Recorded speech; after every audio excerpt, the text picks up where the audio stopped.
ਇਹ ਝੂਠਿਆਂ ਲੋਕਾਂ ਦੀਆਂ ਝੂਠੀਆਂ ਠੀਸਾਂ ਤੋਂ ਭਾਵ ਗੱਪਾਂ ਨੇ। ਜਿਹੜੇ ਕੂੜੇ ਲੋਕ ਨੇ ਉਹ ਕੂੜੀਆਂ ਹੀ ਗੱਪਾਂ ਮਾਰਦੇ ਨੇ ਕਿ ਸਾਡੀ ਅਵਸਥਾ ਬਣ ਗਈ ਹੈ, ਹਮ ਵੀ ਬ੍ਰਹਮ ਗਿਆਨੀ ਹੈ, ਹੁਣ ਸਾਨੂੰ ਵੀ ਬ੍ਰਹਮਾਨੰਦ ਆਉਂਦਾ ਹੈ, ਤੇ ਅੱਜ ਮੈਨੂੰ ਫਲਾਣੇ ਦੇ ਦਰਸ਼ਨ ਹੋਏ। ਗਪੌੜ ਬੜੀ ਛੱਡਦੇ ਫਿਰ। ਗੁਰੂ ਨਾਨਕ ਦੇਵ ਮਹਾਰਾਜ ਸੱਚੇ ਪਾਤਸ਼ਾਹ ਨੇ ਇੱਕ ਦਾ ਪਾਜ ਉਘੇੜਿਆ ਸੀ ਹਰਿਦੁਆਰ ਜਾ ਕੇ, ਉਹ ਵੀ ਐਂ ਕਰਦਾ ਸੀ। ਬੜੇ ਲੋਕ ਉਹਦੇ ਅੱਗੇ ਬੈਠੇ, ਕਿੰਨੀ ਦੇਰ ਉਹਨੇ ਅੱਖਾਂ ਹੀ ਨਾ ਖੋਲੀਆਂ। ਮਹਾਰਾਜ ਕਹਿੰਦੇ ਮਰਦਾਨਿਆ ਤੈਨੂੰ ਤਮਾਸ਼ਾ ਦਿਖਾਉਣੇ ਆ ਜਾ। ਉਹਲੇ ਲੋਕ ਕੇ ਬੈਠ ਗਏ ਦਰਖਤ ਦੇ, ਕਹਿੰਦੇ ਦੇਖੀ ਚੱਲ ਹੁਣ ਕੀ ਕੀ ਬੋਲਦਾ ਹੈ। ਅੱਖਾਂ ਖੋਲੀਆਂ, आज हमको शिव के दर्शन हुए, आज हम ब्रह्म लोक में गए, आज हम ऐसे गए करदा रहा। बड़ी दुनिया ने मत्था टेकिया।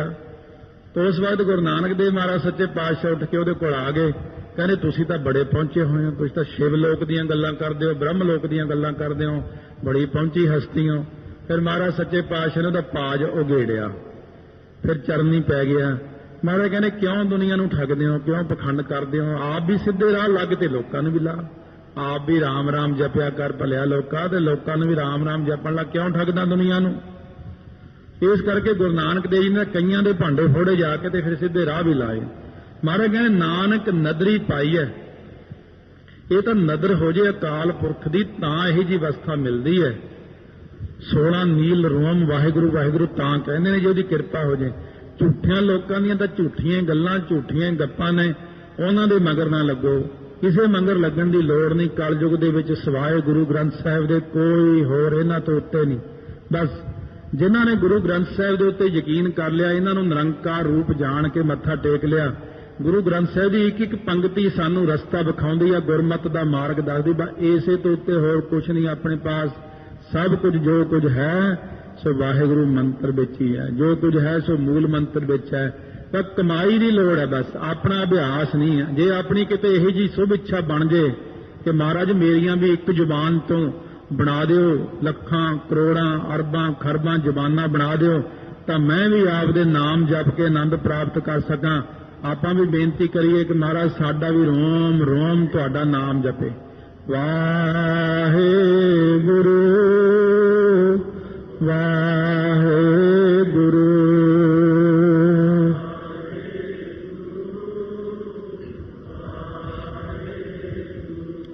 ਵਾਹਿਗੁਰੂ ਵਾਹਿਗੁਰੂ।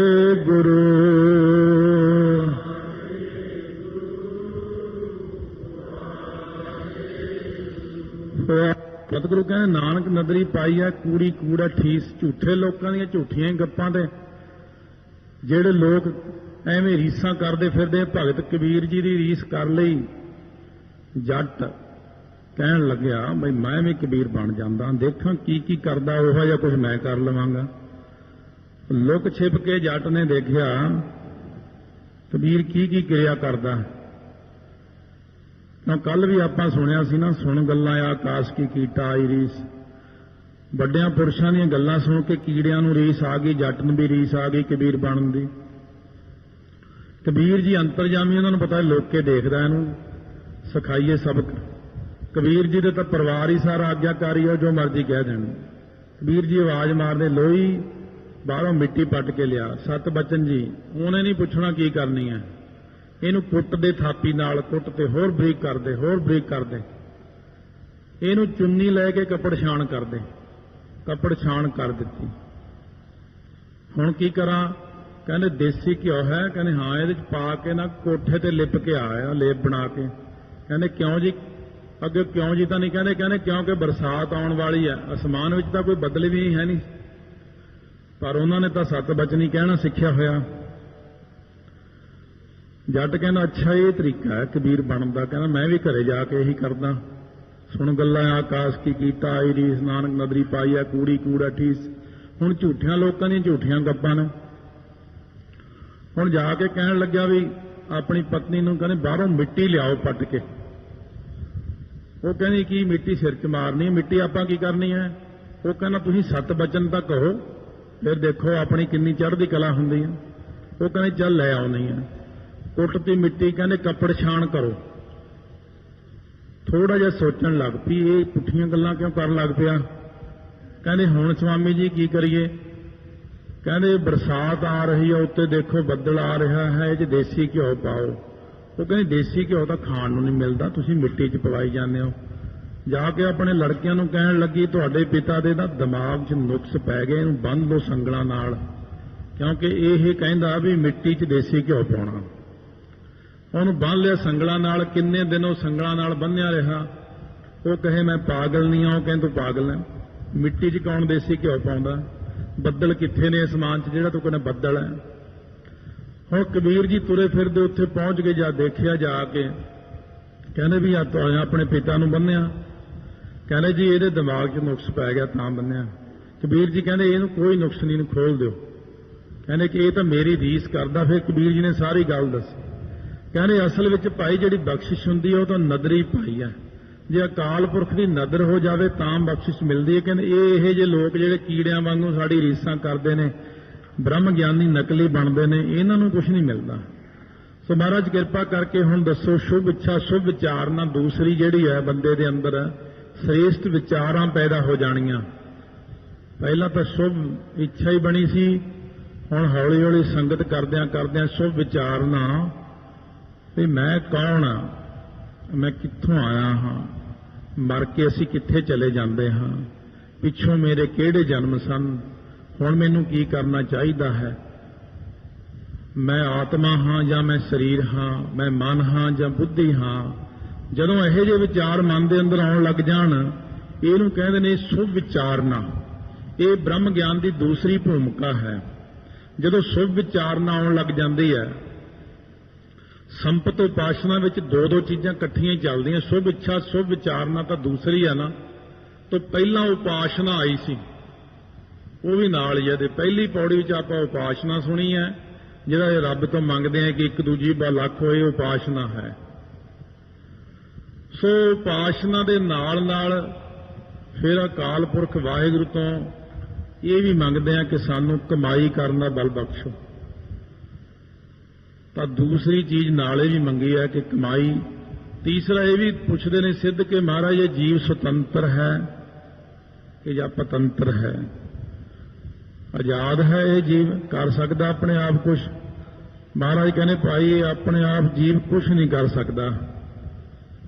ਸੋ ਸ਼ੁਭ ਵਿਚਾਰਨਾ ਦੁਆਰਾ ਦੱਸਦੇ ਨੇ ਆਖਣ ਜੋਰ ਚੁੱਪੈ ਨਹਿ ਜੋਰ। ਇਹ ਜੀਵ ਦੇ ਵਿੱਚ ਆਖਣ ਦਾ ਜ਼ੋਰ ਨਹੀਂ ਹੈ। ਜ਼ੁਬਾਨ ਦੇ ਵਿੱਚ ਜ਼ੋਰ ਤਾਂ ਆਉਂਦਾ ਜੇ ਵਾਹਿਗੁਰੂ ਜ਼ੁਬਾਨ ਨੂੰ ਸੱਤਾ ਦੇਵੇ ਤਾਂ। ਜੇ ਜ਼ੁਬਾਨ ਦੇ ਵਿੱਚ ਸੱਤਾ ਨਾ ਹੋਵੇ ਤਾਂ ਜੀਵ ਕੁਝ ਬੋਲ ਨਹੀਂ ਸਕਦਾ। ਵਾਹਿਗੁਰੂ ਆਪ ਕਿਰਪਾ ਕਰਕੇ ਜੀਵ ਨੂੰ ਬੋਲਣ ਦਾ ਬਲ ਦਿੰਦੇ ਨੇ। ਇੱਕ ਸਰੀਰ ਦੇ ਅੰਦਰ ਇੰਨੀਆਂ ਸ਼ਕਤੀਆਂ ਕੰਮ ਕਰਦੀਆਂ ਆਪਣੇ ਕਿ ਜ਼ੁਬਾਨ ਦੇ ਉੱਤੇ ਸੁਰਸਤੀ ਨੂੰ ਬਿਠਾ ਕੇ ਕੰਮ ਕਰਾਉਂਦੇ ਨੇ। ਸੁਰਸਤੀ ਜ਼ੁਬਾਨ ਤੇ ਬੈਠਦੀ ਹੈ ਤਾਂ ਕੋਈ ਜੀਵ ਬੋਲ ਸਕਦਾ। ਸੁਰਸਤੀ ਜਿਹੜੀ ਹੈ ਇਹ ਅਕਾਲ ਪੁਰਖ ਦੀ ਹੀ ਸ਼ਕਤੀ ਹੈ। ਜੇ ਆਖਣਾ ਕਿਸੇ ਨੂੰ ਤਾਂ ਕਹਿਣ ਵਿੱਚ ਜ਼ੋਰ ਆਪਣੇ ਆਪ ਨਹੀਂ ਹੈ। ਚੁੱਪੈ ਨਹਿ ਜੋਰ, ਚੁੱਪ ਰਹਿਣ ਵਿੱਚ ਵੀ ਆਪਣੇ 'ਚ ਬਲ ਨਹੀਂ ਹੈ। ਕਈ ਮੌਨ ਰੱਖ ਲੈਂਦੇ ਨੇ। ਕੋਈ ਮੌਨੀ ਸੀ, ਉਹ ਲਿਖ ਕੇ ਸਲੇਟ ਤੇ ਦਿਆ ਕਰੇ ਵੀ ਆਹ ਚੀਜ਼ ਖਾਣੀ ਹੈ, ਆਹ ਚੀਜ਼ ਬਣਾ ਲਓ, ਉੱਥੋਂ ਲਿਆਓ। ਸੋ ਇੱਕ ਵਾਰੀ ਉਹਦਾ ਸੇਵਾਦਾਰ ਜਿਹੜਾ ਉਹ ਲਿਖਿਆ ਹੋਇਆ ਉਹਦਾ ਸਮਝ ਨਾ ਸਕਿਆ, ਉਹ ਬਾਰ-ਬਾਰ ਲਿਖ ਕੇ ਦੇਵੇ। ਉਹ ਆਖੇ ਜੀ ਫਲਾਨੀ ਚੀਜ਼ ਨਹੀਂ, ਉਹ ਫਿਰ ਹਿਲਾਵੇ ਹੱਥ ਵੀ ਆਹ ਸਲੇਟ ਤੇ ਦੇਖ। ਉਹ ਕਿੰਨੀ ਦੇਰ ਉਹਨੂੰ ਸਮਝਾਉਂਦਾ ਰਿਹਾ, ਉਹ ਖਿੱਝ ਕੇ ਫਿਰ ਬੋਲ ਹੀ ਪਿਆ। ਚੁੱਪ ਰਹਿਣ ਵਿੱਚ ਵੀ ਆਪਣਾ ਜ਼ੋਰ ਨਹੀਂ ਹੈ। ਜੇ ਆਪਾਂ ਕਹੀਏ ਕਿ ਮੈਂ ਚੁੱਪ ਹੋ ਜਾਵਾਂਗਾ, ਵੀ ਚੁੱਪ ਬੈਠਣਾ, ਕਿਸੇ ਦਾ ਕੀ ਜ਼ੋਰ ਚੱਲ ਸਕਦਾ ਹੈ। ਸੋ ਜਿਵੇਂ ਰਿਸ਼ਤਾ ਕਰਨ ਆਉਣਾ ਸੀ ਕਿਸੇ ਦਾ, ਕਹਿੰਦੇ ਉਹਦਾ ਪਿਤਾ ਕਹਿੰਦਾ ਮੁੰਡਿਓ ਚੁੱਪ ਰਹੋ, ਤੁਹਾਡੀਆਂ ਜ਼ਬਾਨਾਂ ਆਈਆਂ ਜੀਆਂ ਨੇ, ਫਿਰ ਅਗਲਾ ਸੁਣ ਕੇ ਰਿਸ਼ਤਾ ਹੀ ਛੱਡ ਜਾਂਦਾ। ਉਹ ਤੋਤਲੇ ਜੇ ਬੋਲਦੇ ਸੀ ਸਾਰੇ ਹੀ, ਕਹਿੰਦਾ ਚੁੱਪ ਕਰਕੇ ਬੈਠੇ ਰਹੋ, ਗੱਲ ਮੈਂ ਆਪੇ ਕਰ ਲੂੰਗਾ, ਰਿਸ਼ਤਾ ਹੋ ਜਾਊ, ਬਾਅਦ 'ਚ ਦੇਖਾਂਗੇ। ਸੋ ਬੈਠੇ ਰਹੇ। ਜਦੋਂ ਦੇਖਣ ਵਾਲੇ ਆਏ ਤਾਂ ਉਸ ਵਕਤ ਉੱਥੇ ਕੀੜਾ ਨਿਕਲਿਆ। ਹੁਣ ਕੀੜੇ ਤੋਂ ਨਿਆਣੇ ਡਰਦੇ ਹੁੰਦੇ, ਉਹਦੇ ਨਿਆਣੇ ਛੋਟੇ ਛੋਟੇ ਸੀ ਉਹਦੇ। ਉਹ ਕਹਿੰਦਾ ਟੀੜਾ। ਤੋ ਇੱਕ ਉਹਦਾ ਬਾਪ ਕਹਿਣਗੇ ਚੁੱਪ ਕਰ, ਦੂਜਾ ਕਹਿੰਦਾ ਨਹੀਂ ਟੀੜਾ ਨਹੀਂ ਟਾਢਾ ਹੈ। तो इस प्रकार वो आपो अपनी बोली बोल के उन्होंने अपना जिहड़ा सी ना सारा कर्म ही विगाड़ लिया। महाराज कहने चुप रहने विच जोर नहीं, ना बोलण विच ही जोर है। दोनों गल्लां विच अपना आखण विच भी कोई जोर नहीं है। हुण इह पंक्तियां तां आपां रोज ही पढ़दे हां, पर इहनूं मन विच वसाउण दी लोड़ है कि वाहिगुरू दी जोत तो बिना आखण जोर। जब तू अपनी जोत खिंचा करते तब कोई करो दिखा बखियाना। ਜਦੋਂ ਵਾਹਿਗੁਰੂ ਤੁਸੀਂ ਆਪਣੀ ਜੋਤ ਖਿੱਚ ਲਓ ਕਿਸੇ ਵਿੱਚੋਂ, ਉਦੋਂ ਕੋਈ ਕਥਾ ਲੈਕਚਰ ਪ੍ਰਚਾਰ ਕਰਕੇ ਦਿਖਾਵੇ ਤਾਂ ਉਦੋਂ ਕੁਝ ਨਹੀਂ ਕਰ ਸਕਦਾ। ਚੁੱਪੈ ਨਹਿ ਜੋਰ, ਚੁੱਪ ਰਹਿਣ ਦੇ ਵਿੱਚ ਵੀ ਜ਼ੋਰ ਨਹੀਂ। ਮਨ ਵੀ ਚੁੱਪ ਨਹੀਂ ਕਰਦਾ ਅੰਦਰੋਂ, ਨਾ ਜ਼ੁਬਾਨ ਚੁੱਪ ਕਰ ਸਕਦੀ ਹੈ। ਜ਼ੋਰ ਨਾ ਮੰਗਣ, ਹੁਣ ਮੰਗਣ ਵਿੱਚ ਵੀ ਜ਼ੋਰ ਨਹੀਂ ਹੈ ਕਿ ਅਸੀਂ ਆਹ ਚੀਜ਼ ਮੰਗ ਲਈਏ, ਅਸੀਂ ਆਹ ਚੀਜ਼ ਮੰਗ ਲਈਏ, ਆਪਣੇ ਜ਼ੋਰ ਦਾ ਸਦਕਾ ਮੰਗ ਲਈਏ। ਸੋ ਜਿਵੇਂ ਆਪਦੀ ਇੱਕ ਸਾਖੀ ਵੀ शिव जी ਦੀ ਆਰਾਧਨਾ ਕੀਤੀ, 3 ਜਾਣਿਆਂ ਨੇ, ਮਾਂ ਬਾਪ ਹੈ, 2 ਜਾਣੇ ਇੱਕ ਪੁੱਤਰ ਆ ਉਹਨਾਂ ਦਾ। ਇਸਤਰੀ ਨੇ ਪਹਿਲਾਂ ਮੰਗਿਆ ਕਿ ਮੈਨੂੰ ਇੱਕ ਰਾਣੀ ਵਰਗਾ ਸਰੂਪ ਦੇ ਦਿਓ। ਰਾਜੇ ਨੇ ਉਹਨੂੰ ਚੁੱਕਿਆ, ਆਪਣੇ ਘੋੜੇ ਤੇ ਬਿਠਾ ਕੇ ਚੱਲ ਪਿਆ। ਤਾਂ ਉਸ ਵਕਤ ਉਹ ਜਿਹੜਾ ਉਹਦਾ ਪਤੀ ਸੀ ਉਹਨੂੰ ਬੜਾ ਗੁੱਸਾ ਆਇਆ। ਉਹ शिव जी ਨੂੰ ਕਹਿਣ ਲੱਗਿਆ ਕਿ ਇਹਨੂੰ ਸੂਰੀ ਬਣਾ ਦਿਓ। ਗੁੱਸਾ ਆ ਗਿਆ ਉਹਨੂੰ। ਲੜਕੇ ਨੂੰ शिव जी ਕਹਿੰਦੇ ਤੂੰ ਵੀ ਬੜੀ ਭਗਤੀ ਕੀ, ਤੂੰ ਵੀ ਕੁਝ ਮੰਗ ਲੈ। ਕਹਿੰਦੇ ਮੇਰੀ ਮਾਂ ਨੂੰ ਉਹੀ ਜੀ ਬਣਾ ਦਿਓ ਜਿਹੀ ਜੀ ਸੀਗੀ ਉਹ। ਤਿੰਨਾਂ ਨੇ ਵਰ ਮੰਗੇ, ਨਾ ਮੰਗਿਆਂ ਵਰਗੇ ਹੀ ਹੋ ਗਏ।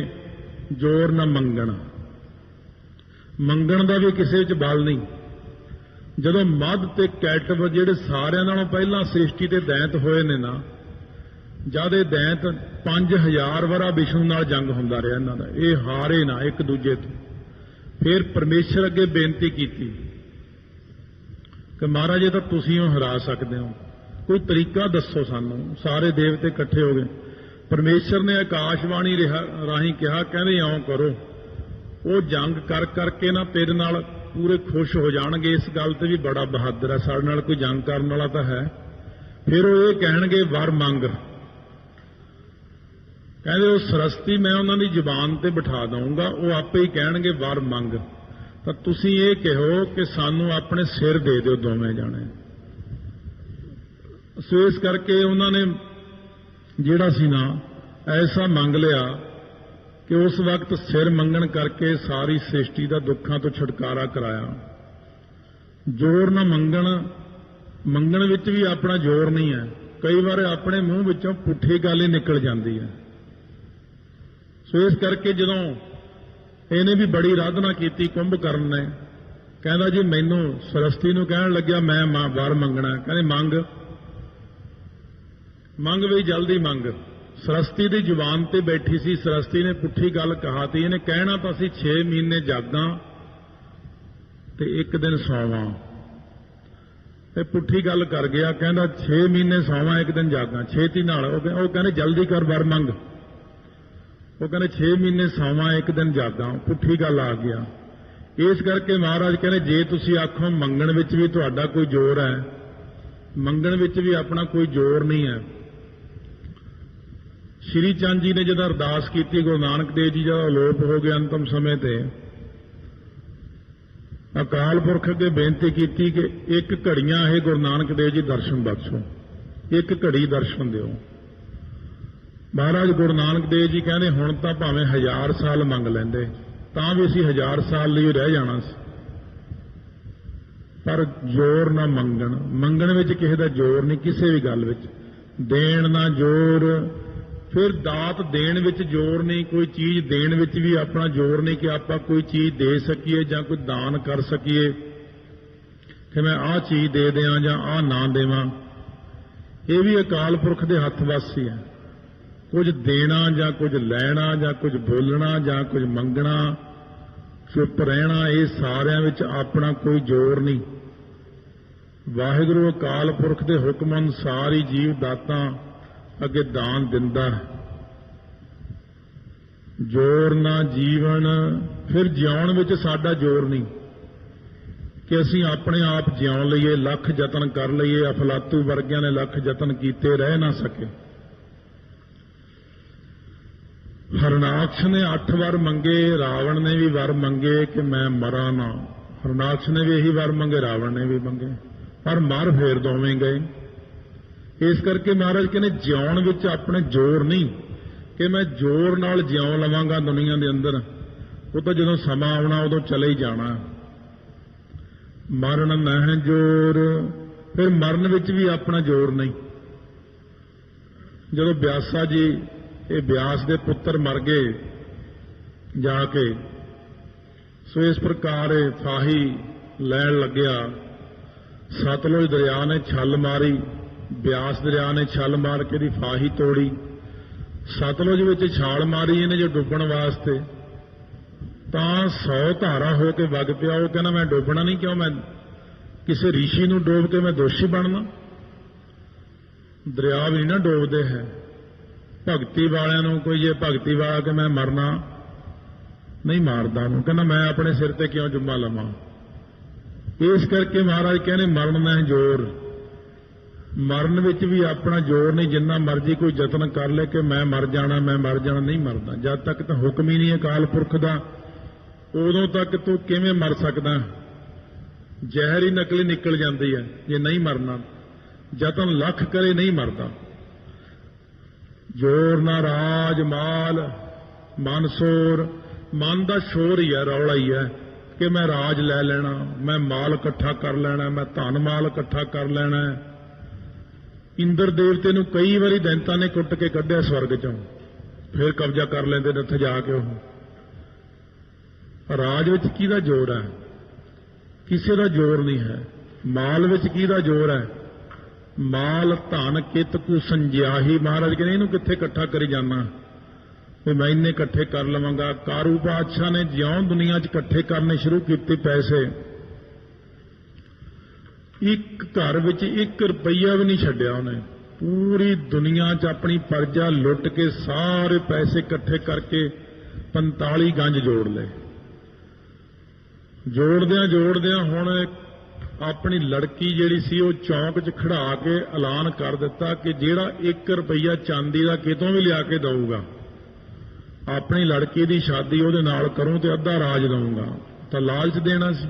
ਇੱਕ ਲੜਕਾ ਬੜਾ ਜਿੱਦੀ ਸੀ, ਆਪਣੀ ਮਾਤਾ ਨੂੰ ਕਹਿਣ ਲੱਗਿਆ 1 ਰੁਪਈਆ ਦੇ, ਜਿੱਥੋਂ ਮਰਜ਼ੀ ਦੇ, ਮੈਂ ਨਹੀਂ ਮਰ ਜਾਵਾਂਗਾ, ਮੈਂ ਸ਼ਾਦੀ ਕਰਾਉਣੀ ਹੈ। ਉਹਦੀ ਮਾਂ ਨੂੰ ਹੁਣ ਤਰਸ ਆ ਗਿਆ, ਕਹਿੰਦੀ ਅੱਛਾ ਫਿਰ ਜਦ ਤੇਰੇ ਪਿਤਾ ਨੂੰ ਆਪਾਂ ਕਬਰ 'ਚ ਦਫਨਾਇਆ ਸੀ ਨਾ, ਤੇ ਉਹਦੇ ਮੂੰਹ ਵਿੱਚ 1 ਰੁਪਈਆ ਚਾਂਦੀ ਦਾ ਪਾਇਆ ਸੀ, ਉਹ ਕੱਢ ਲੈ। ਉਹਨੇ ਆਪਣੇ ਪਿਤਾ ਦੀ ਕਬਰ ਪੱਟੀ ਜਾ ਕੇ ਚਾਂਦੀ ਦਾ 1 ਰੁਪਈਆ ਕੱਢ ਕੇ ਲਿਆ ਕੇ ਬਾਦਸ਼ਾਹ ਦੇ ਅੱਗੇ ਰੱਖਤਾ।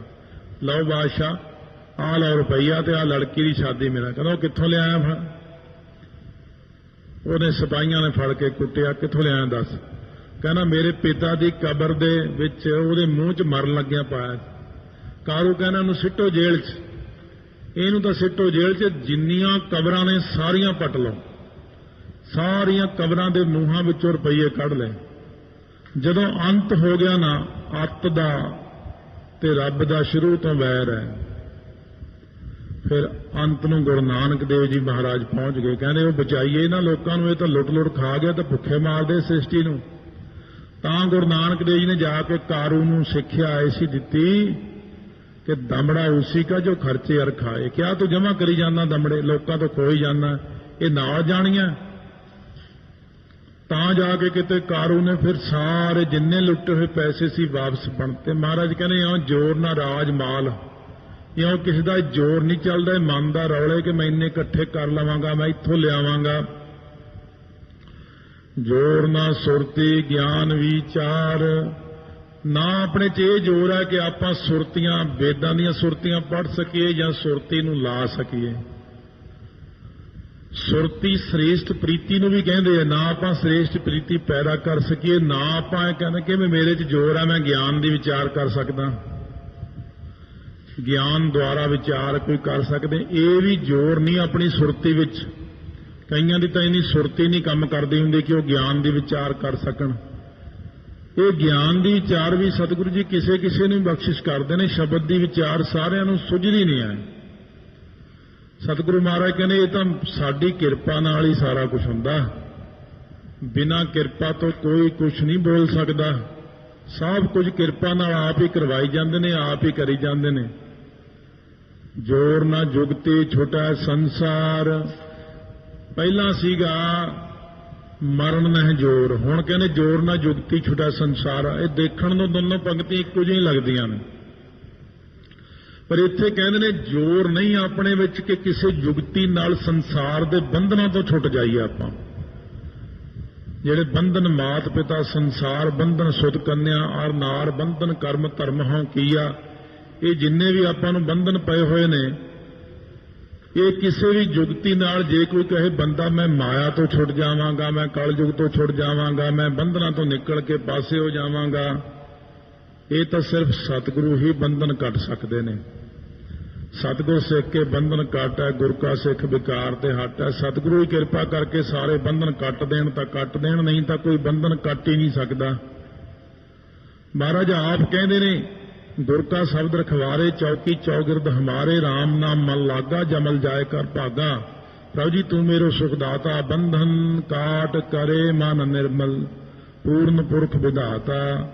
ਬੰਧਨ ਤਾਂ ਆਪ ਕੱਟਣੇ ਨੇ ਤੁਸੀਂ ਸਾਡੇ, ਅਸੀਂ ਆਪਣੇ ਆਪ ਸਾਰੇ ਬੰਧਨਾਂ ਨੂੰ ਨਹੀਂ ਤੋੜ ਸਕਦੇ। ਬੰਧਨ ਕਰਤਾ ਭੁਗਤਾ ਹੰਗਤਾ ਮਮਤਾ ਦੇ ਮਾਇਆ ਦੇ ਬੰਧਨ, ਇਹ ਪਦਾਰਥਾਂ ਦੇ ਬੰਧਨ, ਇਹ ਕੰਮਾਂ ਕਾਰਾਂ ਦੇ ਬੰਧਨ ਤੋਂ ਆਪ ਛਡਾਓ, ਸਾਡੇ ਉੱਤੇ ਮਿਹਰ ਕਰੋ। ਮਹਾਰਾਜ ਸੱਚੇ ਪਾਤਸ਼ਾਹ ਕਹਿੰਦੇ ਜੇ ਕਿਸੇ ਹੱਥ 'ਚ ਜ਼ੋਰ ਹੈ, ਜੇ ਕੋਈ ਕਹੇ ਮੈਂ ਕਰ ਸਕਦਾ ਹਾਂ, ਜਿਸ ਹੱਥ ਜ਼ੋਰ ਕਰ ਵੇਖਿਆ ਸੋਏ, ਫਿਰ ਕਰਕੇ ਦੇਖ ਲਓ। ਜੇ ਕੋਈ ਕਹਿੰਦਾ ਮੇਰੇ ਹੱਥ 'ਚ ਜ਼ੋਰ ਹੈ ਮੈਂ ਕਰ ਸਕਦਾ, ਮਹਾਰਾਜ ਕਹਿੰਦੇ ਕਰਕੇ ਦੇਖ ਲਓ। ਪ੍ਰਤੱਖ ਨੂੰ ਪ੍ਰਮਾਣ ਦੀ ਕੀ ਲੋੜ ਪੈਂਦੀ, ਹੁਣੇ ਕਰਕੇ ਦੇਖ ਲਓ ਜਿਹੜਾ ਕੁਝ ਕਰਕੇ ਦੇਖਣਾ। ਕੁਛ ਨਹੀਂ ਕਰ ਸਕਦੇ। ਜਿਸ ਹੱਥ ਜ਼ੋਰ ਕਰ ਵੇਖਿਆ ਸੋਏ, ਸੋਏ ਜੋ ਅਕਾਲ ਪੁਰਖ ਵਾਹਿਗੁਰੂ ਮਾਲਕ ਹੈ, ਉਹਦੇ ਹੱਥ 'ਚ ਹੀ ਜ਼ੋਰ ਹੈ ਨਾ ਸਾਰਾ।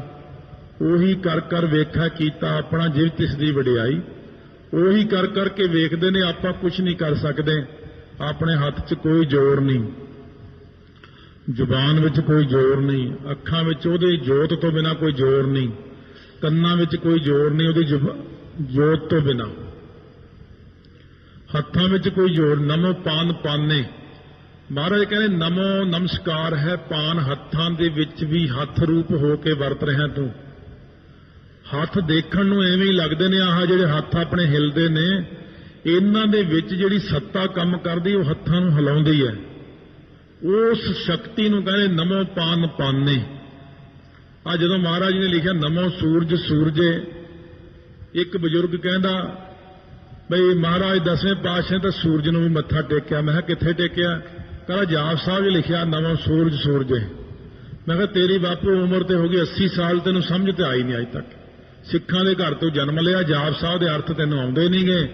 ਆ ਤੇਰੇ ਵਰਗੇ ਬੰਦੇ ਜਿਹੜੇ ਪਤਾ ਨਹੀਂ ਕਿੰਨਿਆਂ 'ਚ ਕਹਿ ਚੁੱਕੇ ਕਿ 10ਵੇਂ ਪਾਤਸ਼ਾਹ ਸੂਰਜ ਨੂੰ ਮੱਥਾ ਟੇਕਦੇ, ਮੈਂ ਕਿਹਾ ਤੈਨੂੰ ਇਹਦਾ ਅਰਥ ਨਹੀਂ ਆਇਆ ਅਜੇ ਤੱਕ। ਇੰਨੀਆਂ ਤੁਹਾਡੀਆਂ ਉਮਰਾਂ ਹੋ ਗਈਆਂ, ਤੁਸੀਂ ਸਾਰੀ ਜ਼ਿੰਦਗੀ ਰੋਟੀਆਂ 'ਚ ਲੰਘਾਤੀ, ਖਾਣ ਸੌਣ ਪੀਣ 'ਚ, ਪੁੱਠੀਆਂ ਕੰਮਾਂ ਵਿਸ਼ਿਆਂ ਵਿਕਾਰਾਂ 'ਚ, ਤੁਹਾਨੂੰ ਜਾਪ ਸਾਹਿਬ ਦੇ ਨਹੀਂ ਅਰਥ ਆਏ ਹਾਲ ਤੱਕ।